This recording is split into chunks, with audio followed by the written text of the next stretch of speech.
నా రక్షకుడు ప్రభు అయిన యేసుక్రీస్తు నామంలో చేరి వచ్చిన అందరికీ నా హృదయపూర్వకమైన వందనాలు తెలియజేస్తూ, నిర్మలను జైపాల్ను దేవుడు కనికరించి వారికి ఇచ్చిన కుమారుని బట్టి వారికి నా శుభాకాంక్షలు తెలియజేస్తా ఉన్నాను.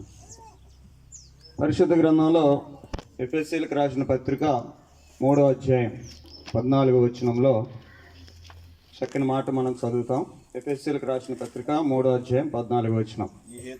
ఈ హేతువు చేత పరలోకమందును భూమి మీదను ఉన్న ప్రతి కుటుంబం ఏ తండ్రిని బట్టి కుటుంబం అని పిలువబడుతుందో ఆ తండ్రి ఎదుట నేను మోకాళ్ళు వణుకుతున్నాను. ఈ భాగంలో మనం నేర్చుకునేటువంటి ఒక మాట, పరలోకమందు కానీ భూమి యందు కానీ ఉన్న ప్రతి కుటుంబం ఏ తండ్రిని బట్టి కుటుంబం అని పిలువబడుతుందో ఆ తండ్రి ఎదుట నేను మోకరిల్లుతున్నాను. భూలోకంలో ఉన్నటువంటి కుటుంబాలకని పరలోకంలో ఉన్నటువంటి కుటుంబాలకైనా ఆయన తండ్రి. ఇక్కడ ఎన్ని కుటుంబాలు ఉన్నా, కులాలు మతాలు జాతులు ఏదైనా సరే, అన్ని కుటుంబాలకు ఆయనే తండ్రి. దేవతలు అనబడినవి ఉన్నను, మనకు దేవుడు ఉన్నాడు, ఆయన మనకు తండ్రి అని కొరింథీ పత్రికలో ఉంటుంది. ఏమైనా దేవుని పిల్లారా, బైబిల్ గ్రంథంలో ఉన్నదంతా కూడా సమాచారం, పూర్తి సమాచారం ఏంటంటే దేవునికి కుమారుడు ఉన్నాడు, ఆ కుమారుని ద్వారా చాలా సంతోషిస్తున్నాడు. ఆ సంతోషము ఇంకా కావాలనుకున్నాడు కాబట్టి ఆ కుమారునికి ఒక వధువును సిద్ధం చేసి అనేకలైనటువంటి కుమారులు కావాలి అని దేవుడు కోరుకుంటున్నాడు. అదే బైబిల్ స్టోరీ మొత్తం. యేసుక్రీస్తును కుమారునిగా కలిగి ఉన్నాడు. కుమారునితో కలిగేటువంటి ఆ ఆనందాన్ని అనుభవిస్తూ ఒక కుమారుడితోనే కాదు అనేకలైన కుమారులు కావాలా నాకు అని మానవుల్ని కలిగిస్తాడు. ఇదే మాటను ఎఫెసీయులకు రాసిన పత్రిక 1వ అధ్యాయం 4వ వచనం నుండి మనం చదివితే అక్కడ ఉంటుంది. తన ప్రియనియందు తాను ఉచితముగా మనకు అనుగ్రహించిన తన కృప మహిమకు కీర్తి కలుగునట్లు తన చిత్త ప్రకారమైన దయా సంకల్పం చొప్పున యేసుక్రీస్తు ద్వారా తనకు కుమారులనుగా స్వీకరించుటకై మనల్ని ముందుగా ఏర్పరచుకొని జగత్తు పునాది వేయబడక మునిపే. ఎందుకని జగత్తు పునాది వేయబడక మునిపే నిర్ణయం తీసుకున్నాడు? ఎందుకు అని అంటే యేసుక్రీస్తు ద్వారా కుమారులనుగా చేసుకోవాలి. ఒక కుమారుడు కాదు, నాకు అనేక కుమారులు కావాలి, నాకు పెద్ద ఫ్యామిలీ కావాలి, కుమారులు కావాలి, కుమార్తెలు కావాలని దేవుని యొక్క సంకల్పం. యేసుక్రీస్తు ద్వారా వాళ్ళు రావాలి.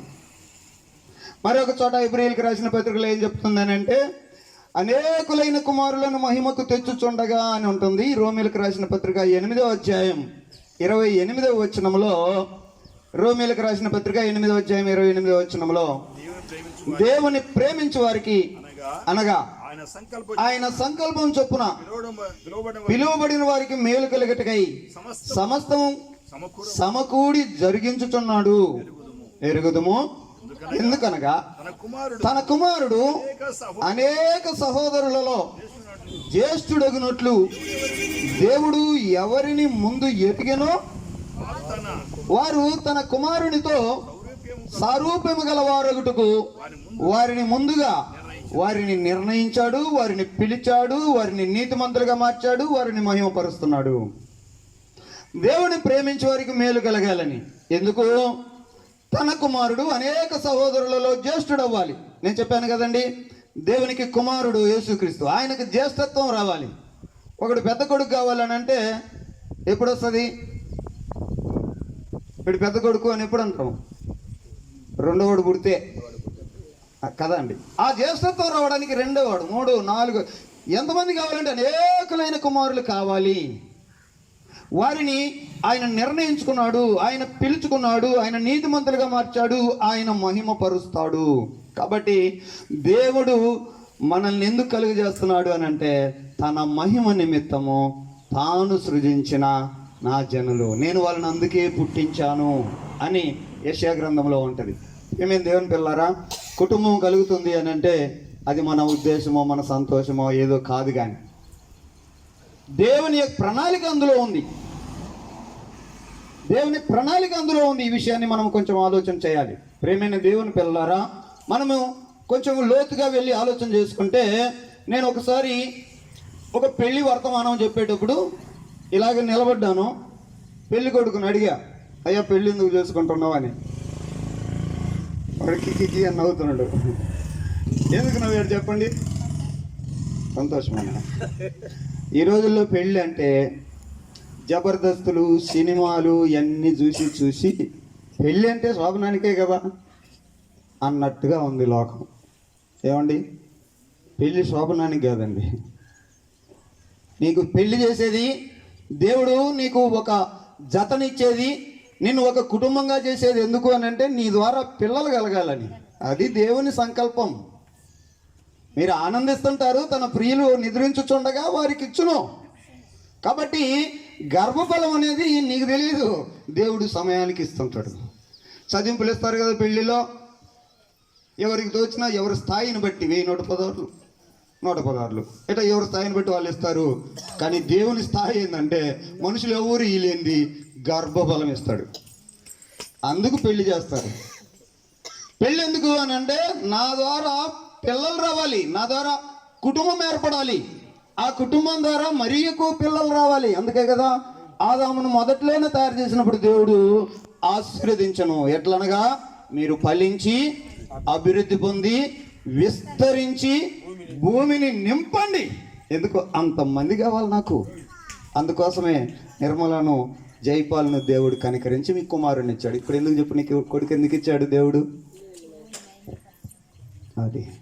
అది మనసులో పెట్టుకొని కుటుంబ వ్యవస్థని కాపాడుకోవాలి. పిల్లరా, ఎఫెసీయులకు రాసిన పత్రిక 6వ అధ్యాయం మొదటి 4 వచనాలు చదివితే అక్కడ ఏముంటుందంటే, కుటుంబాన్ని ఎలాగన కాపాడుకోవాలో కుటుంబ వ్యవస్థను తయారు చేసిన వాడు, కుటుంబ వ్యవస్థని కట్టిన వాడు చెప్పాడు. సెల్ ఫోన్ తయారు చేశాడు అనుకోండి, ఆ సెల్ ఫోన్ ఎలా పనిచేస్తుందో, ఎలా వాడాలో, ఎలా వాడకూడదు ఆ కంపెనీ వాళ్ళు బుక్లెట్ ఇస్తారు. ఏ వస్తువైనా, కారు కొన్నా దానికి ఉంటుంది, బైక్ కొన్నా దానికి ఉంటుంది. దాన్ని తయారు చేసిన వాడు చెప్తాడు ఎలా వాడాలో, ఎలా వాడకూడదు. దాన్ని అనుసరించి కనుక నడుచుకొని వాటిని వాడుకుంటే బాగానే ఉంటాయి. మన ఇష్టం వచ్చినట్టు వాడితే దెబ్బకు పాడైపోతాయి. కాబట్టి కుటుంబ వ్యవస్థని దేవుడు కట్టాడు కాబట్టి, ఆయనే సిద్ధపరిచాడు కాబట్టి, మరి ఈ కుటుంబాన్ని ఎలాగన నడిపించుకోవాలి, నీకు పిల్లలు కలుగుతారు అన్నాడు, ఆ పిల్లల్ని ఎలా కాపాడుకోవాలి అనే విషయాలు దేవుడు ఇచ్చినటువంటి ఆ బుక్లెట్లో చూసుకోవాలా. అది గ్రంథం. ఎఫెసీయులకు రాసిన పత్రిక 6వ అధ్యాయం మొదట్లో నుంచి చూస్తే అక్కడ ఆ మాట్లాడుతుంది, పిల్లలారా ప్రభునందు విధేయులై, మీ తల్లిదండ్రులకు విధేయులై ఉండండి, ఇది ధర్మమే. నీకు మేలు కలిగినట్లు నీ తల్లిని తండ్రిని సన్మానించుము, అప్పుడు నీవు దీర్ఘాయుష్యుడు అవుతావు. ఇది వాగ్దానంతో కూడిన ఆజ్ఞల్లో మొదటిది. తండ్రులారా మీ పిల్లలకు కోపం రేపక ప్రభు యొక్క శిక్షలోను బోధలోను వారిని పెంచండి. ప్రియులారా, ఇక్కడ పిల్లలకు చెప్పాడు కాబట్టి, ఈమె కుమారుడు ఈమె పరిస్థితిలో లేడు కాబట్టి మీకే చెబుతారు. తండ్రులారా, తల్లిదండ్రులారా, మీ పిల్లలకి కోపం రేపక వాళ్ళని సరిగా పెంచండి. తల్లులగా తండ్రిగా చెప్పింది. ఈ విషయం చాలా మందికి తెలియదు. పిల్లల్ని పెంచాల్సింది తండ్రి అని బైబిల్ చెప్తుంది. కనే బాధ్యత ఒక స్త్రీకి గర్భం ఇచ్చి, ఆ గర్భంలో శిశువును రూపొందించి ఆమె పడాల్సినటువంటి పురిటి నొప్పులన్నీ పడి ఎంత చేస్తుంది, కంటది. వాళ్ళని సరిగా పెంచాల్సిన బాధ్యత తండ్రి తీసుకోవాలి అని బైబిల్ చెప్తుంది. ప్రేమైన దేవుని పిల్లరా, మరి పాలిచ్చేది ఇయ్యా అని అంటే నేను చెప్తున్నా కదా, వారిని ఒక మంచి వ్యక్తిగా, దేవుని కుమారుడిగా వాళ్ళు తయారు కావడానికి ఆ పెంపకం తండ్రి తీసుకోవాలి. తండ్రి తీసుకోవాలి. ఆ తండ్రి తీసుకునేటువంటి ఆ పెంపకం అలాగ ఉండాలి. ఎలా పెంచాలో అక్కడ కొన్ని మాటలు చెప్పాడు కదా. ఎట్లా? మీ పిల్లలకు కోపము రేపక. ఎప్పుడు కోపం వస్తుందండి పిల్లలకు తల్లిదండ్రుల మీద? ఎప్పుడైనా ఆలోచన చేశారా మీ పిల్లల విషయంలో? ఎప్పుడు కోపం వస్తుంది? ఒకటి, మనము స్ట్రిక్ట్గా ఫాలో అయ్యి చేస్తుంటే వాడికి కోపం వస్తుంది. స్ట్రిక్ట్గా అయిపోయి చేస్తే పిల్లలకి కోపం వస్తుంది.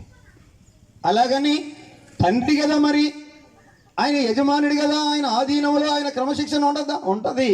అదే చెప్తున్నాడు ఆయన, శిక్షలు పెంచండి అన్నాడు. కానీ అది స్ట్రిక్ట్గా ఉండకూడదు, బలవంతంగా ఉండకూడదు. ఇంకోసారి కోపం ఎప్పుడు వస్తుందంటే, పిల్లల్ని తల్లి విమర్శిస్తే పిల్లలకు కోపం వస్తుంది. ప్రేమ దేవుని పిల్లలారా, మన కుటుంబంలో మన పిల్లల్ని ఎలాగునో పైకి తేవాలో నేర్చుకోవాల్సినటువంటి సమాచారం వినండి. ఈ బాధ్యత చాలామంది తీసుకోలేక, బాలను నడవలసినటువంటి త్రోవ వాడికి నేర్పక, వాడు పెద్దోడై దారి తప్పి తిరుగుతా ఉంటే అయ్యో అయ్యో అని నెత్తి నోరు కొట్టుకుంటున్నారు తల్లిదండ్రులు. పెంచడం నేర్చుకోవాలి. ఇక్కడ ఈ మాటలే మనము ఆలోచన చేస్తున్నప్పుడు ప్రియులారా, ఇక్కడ ఏం చెప్తా ఉంది ఆయన, మీరు కోపం రేపొద్దు. కొలస్సీలకు రాసిన పత్రిక 3వ అధ్యాయం 21వ వచనంలో కూడా ఒక మాట ఉంది. కొలస్సీలకు రాసిన పత్రిక 3వ అధ్యాయం 21వ వచనంలో, తండ్రులారా మీ పిల్లల మనస్సు కృంగకుండునట్లు వారికి కోపం పుట్టింపకుడి. నీ పిల్లలు ఎంత కృంగిపోతున్నారో, వారు ఎంత కోపపడుతున్నారో, ఆ విషయాలు ఎప్పుడైనా తల్లిదండ్రులు ఆలోచన చేస్తున్నారా? పెంపకంలో తల్లిదండ్రులు తీర్చుకోవాల్సినటువంటి బాధ్యత ఇవి. నీ పిల్లలు కోపగించుకుంటున్నారు, నీ పిల్లలు కృంగిపోతూ ఉన్నారు, అలాగే చేయొద్దు. తండ్రులారా, వారి కోపం రేపొద్దు, వారు కృంగిపోయేలాగా ఉండకూడదు. మీరు అలాగ ఉండకూడదు. ఎప్పుడు ఉంటావు? స్ట్రిక్ట్గానైనా, లేకపోతే విమర్శ చేసిన జై జై అని వాడిని చులకన చేసి ఇలాగ ఉన్నప్పుడు అలాంటి పరిస్థితి వస్తుంది కదా. అయితే వారిని చెప్తున్నాడు ఇక్కడ ఏమని, వారిని డిసిప్లిన్ చేయండి. ఏమిటండి? వారిని ప్రభు యొక్క బోధలోను శిక్షలోను వారిని పెంచండి. శిక్ష అంటే డిసిప్లిన్ ఉండాలా పిల్లలకి. ఆ డిసిప్లిన్ నువ్వు నేర్పాలా. ఎలా నేర్పుతావు డిసిప్లిన్ అని అంటే, ఒకటి కొట్టడం ద్వారా, ఇంకోటి చెప్పడం ద్వారా. నీ పిల్లల్ని నువ్వు కొట్టాలి. ఇది అందరూ సీరియస్ చేస్తున్నారు. మీ పిల్లల్ని మీరు కొట్టాలి. బైబిల్ గ్రంథంలో సామెతల గ్రంథం చదివితే, సామెతల గ్రంథంలో 23వ అధ్యాయం 13-14 వచనాల్లో మీకు తెలిసిందే, నీవు బాలులను శిక్షించుట మానుకొనకము, బెత్తముతో వాడిని కొట్టిన ఎడల వాడు చావకుండును, బెత్తముతో వాడిని కొట్టిన ఎడల పాతాళముకు పోకుండా వాడిని నువ్వు తప్పిస్తావు. కొట్టు. దేంతో కొట్టు? గొడ్డలతో కాదు, బెత్తంతో కొట్టు. అది కొట్టు. వాడిని కొట్టాల. ఒకవేళ బెత్తము వాడని వాడు పిల్లలకి విరోధి అని అక్కడే చెప్పేది. నువ్వు వాడలేదనుకో, నువ్వు పిల్లలకి నువ్వు విరోధివే. ఎందుకు బెత్తం వాడాలో పైన ఒక వచనం మనం చదువుదాం ప్రియులారా. పైన ఉన్నది ఏంటంటే 22వ అధ్యాయం 15వ వచనంలో, 22వ అధ్యాయం, బాలుని హృదయంలో మూఢత్వము స్వాభావికముగా పుట్టును, శిక్షాదండము వానిని దాని నుండి తోలివేయను. ఆ మూఢత్వం వస్తుంది, స్వాభావికంగా వస్తుంది, సహజంగా వస్తుంది. మీకేమర్థమవుతుందండి? నీకు పుట్టిన పిల్లోడు స్వాభావికంగా మూఢుడైపోతాడు. ఆ మూఢత్వం పోవాలనంటే బెత్తంతో ఒకటి వేయాలని, అది కొట్టమని చెప్పేది. అలా గనక కొట్టకపోలేదనుకో, ఆ మూఢత్వం ఎక్కువైపోయి పాతాళానికి వెళ్తాడు. కాబట్టి పిల్లల పెంపకంలో మన యొక్క క్రమశిక్షణ బెత్తం వాడే విధంగా ఉండాలి. వానికి స్వాభావికంగా మూఢత్వం వస్తుంది. స్వాభావికంగా మూఢత్వం ఎక్కడి నుంచి వచ్చింది? ఎంతకది ఆ స్వాభావికంగా మూఢత్వం ఎక్కడి నుంచి వచ్చింది తెలుసా? దావీదు అన్నాడు 51వ కీర్తనలో, నేను నా తల్లి గర్భమందు నేను పాపములో పుట్టినవాడను. నువ్వు పాపములో పుట్టావు, స్వాభావికంగా నీ స్వభావమే నీ కొడుకులో వస్తుంది. మూఢత్వం ఎందుకు వచ్చింది వాడికి? ఎందుకు వచ్చిందక? మనం అట్టట్టు వాళ్ళమే కదా, అది పాయింట్. మీకు అర్థమవుతుందండి? మత్తయి సువార్త 7:10 మీరు చెడ్డవారై ఉండి మీ పిల్లలకు మంచి ఈవులు నెరుగుదురే. ఏం చెప్తుంది బైబిల్ గ్రంథం? మీరు చెడ్డోళ్ళ మంచోళ్ళ? స్వాభావికంగా మీరు చెడ్డోళ్ళే. నువ్వు కొట్టావని నువ్వేదో పెద్ద నీతివంతుడు కాదు ఓ తండ్రి, ఓ తల్లి. బెత్తం కొడుతున్నావు సరే, నువ్వేదో నీతివంతుడు అని నేనే మంచి, వాడు పిల్లోడు తప్పు అని కాదు. వాడిలో మూఢత్వం వస్తుంది. ఆ మూఢత్వం వదిలేదానికి 2 దెబ్బలు వేయి. కొట్టాలి. బెత్తం వాడకపోతే పిల్లలు మూఢత్వం పెరిగిపోద్ది. దాని నుండి తప్పించడానికి కొట్టాలి. అందుకే బెత్తం వాడాలి అని అన్నాడు. ఇక్కడ ఇంకొక మాట, ఈ క్రమశిక్షణ 1 క్రియల్లో చూపాలి, 2 మాటల్లో చూపాలి. వాడిని కొట్టావు సరే, ఎందుకు కొట్టావో చెప్పాలి. అది నువ్వు చెప్పకుండా కొట్టావు అనుకో, వాడి కోపమే వస్తుంది, నిన్ను అసహించుకుంటాడు, కుటుంబ వ్యవస్థ సరిగా ఉండదు. కొట్టు, కానీ ఎందుకు కొట్టావో వాడికి క్లారిఫై చేయి. ఎందుకు కొట్టానురా నిన్ను, ఎందుకు కొట్టాను, ఈ తప్పు చేసావు అందుకు కొట్టాను, ఈ తప్పు చేసావు అందుకు కొట్టాను. వాడు ఒకరోజు అంటాడు, డాడీ థ్యాంక్ యూ డాడీ నన్ను కొట్టినందుకు. ఇట్లాంటి పిల్లలు ఉన్నారండి. అలాంటి పెంపకం ఉందండి మన కుటుంబాల్లో.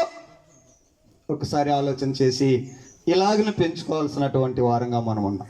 ఇక్కడ ఎఫెసీలకు రాసిన పత్రిక, అక్కడ ఉన్న మాటలో 2 మంచి మాటలే ఉన్నాయి. ఆయన ఆజ్ఞలు ఇచ్చాడు, సూచనలు ఇచ్చాడు. ఏమని? ఇలాగన మీరు పెంచండి అని ఆయన తన మాటలు చెప్పాడు. అంతేకాకుండా ఆయన ప్రభువును కూడా మనకిచ్చాడు. పిల్లలకు చెప్పిన మాటలు, పిల్లలారా మీరు ప్రభువునందు మీ తల్లిదండ్రులకు లోబడింది అన్నాడు. సరే, వాళ్ళని పక్కన పెడదాం. తండ్రులారా మీ పిల్లలకి కోపం రేపగా ప్రభు యొక్క శిక్షలో, ఆ శిక్ష ఎలాగ ఉండాలంటే, ప్రభు అయితే ఆ తప్పుకు కొడతాడా కొట్టడా? పిల్లాడు తప్పు చేశాడు, ప్రభు అయితే దీన్ని కొడతాడా కొట్టడా? ఆయన కొట్టే మటుకు నువ్వు కొట్టు. ఏంది ప్రభు కూడా కొడతాడా అని మీకు డౌట్ వస్తుందేమో. ఆయన కూడా కొరడా తీసుకున్నాడు. ఎందుకు కొరడా తీసుకున్నాడు అని అంటే వాళ్ళ మంచి కొరకే. అర్థమవుతుందండి? ఎందుకు కొరడా తీసుకొని కొట్టాడు అని అంటే వారి మంచి కొరకే. కాబట్టి ప్రభువును మనకిచ్చాడు. కుటుంబం అంతా ప్రభువులో, పిల్లలు ప్రభువునందు, తండ్రులు ప్రభువునందు.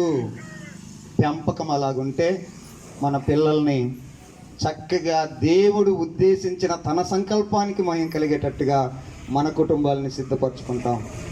అలాగిన కుటుంబాలు, మన కుటుంబాలు నడుస్తున్నప్పుడు మన కుటుంబాల్లో ఉన్న ప్రతి అవసరము, అక్కర అన్నీ ఆయనే ఉండి తీరుస్తూ, అన్ని విషయాల్లో ఆశీర్వదించి, మన ద్వారా టైం ఉంటే ఇంకా తరతరాలు ఆయన పిల్లల్ని మన ద్వారానే కలిగించుకొని మహిమ పొందుతాడు. దేవుడు అట్టి కృప ఈ కుటుంబానికి మనకందరికీ దయచేయనుగాక. ప్రేమ కలిగిన మా తండ్రి, మాటలు నీ పిల్లల మధ్యలో కుటుంబం గురించిన సంగతులు చెప్పాము. ఇది నీ లేఖనానుసారంగా, నీ లేఖనాలను చూయిస్తూ మాట్లాడినటువంటి మాటలు. ఈ మాటలు మనసును ఉంచుకోవటానికి సహాయం చేయండి. ఆ మాటలు అనుసరించడానికి సహాయం చేయండి. అలాగన నీవు ప్రేమించే,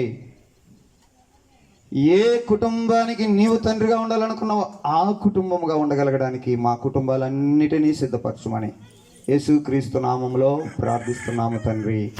ఆమేన్. Thank you.